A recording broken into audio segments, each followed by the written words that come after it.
January 20th, 2025, Donald Trump is back in the White House, sworn in as the 47th President of the United States. He's made history as the only president to return after losing re-election. Love him or hate him, this second term started with a bang. And boy, there's a lot to unpack. So let's talk about what he's been up to since Inauguration Day. Day 1 action. From the moment he stepped into the Oval Office, Trump hit the ground running, literally signing executive orders, like they were going out of style. His first move, reversing nearly every major policy from the Biden administration. Climate agreements, gone. COVID-19 policies, completely overhauled. He even started dismantling new IRS funding, saying it was time to put the power back in the hands of the people. And, of course, there was the big one, announcing a national push for stricter immigration laws, doubling down on border security, and yes, more funding for the wall. Immigration overhaul.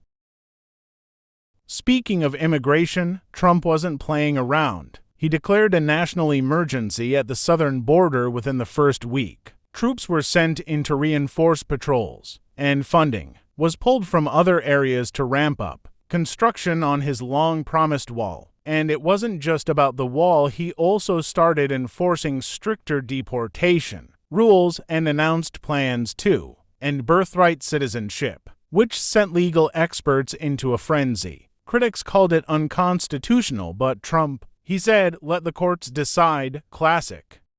Foreign policy moves. On the international stage, it's all about America First Day again. Trump wasted no time calling out NATO allies for not meeting their defense spending goals. And in true Trump fashion, he reintroduced steep tariffs on Chinese goods, saying it was time to bring back American manufacturing. But here's a curveball: he's been surprisingly active in the Middle East, working to broker peace talks. His administration claims this will be the deal of the century. Whether that happens or not, well, that's anyone's guess. Domestic battles.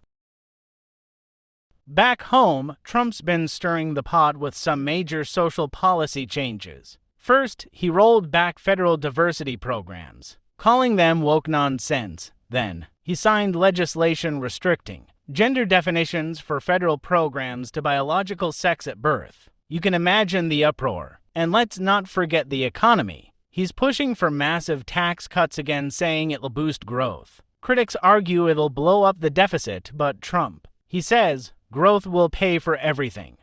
So here we are just weeks into Trump's second term, and the nation already feels like it's on a roller coaster. His supporters are thrilled, calling this the start of a new golden age. His critics, they're sounding the alarm, worried about the impact of his rapid-fire decisions. Whether you're cheering or protesting, one thing's for sure: Donald Trump knows how to keep the world watching. And this is just the beginning. Thanks for tuning in. What do you think about Trump's second term so far? Let us know in the comments. And don't forget to like, share, and subscribe for more updates on the biggest stories shaping the world today. See you in the next one.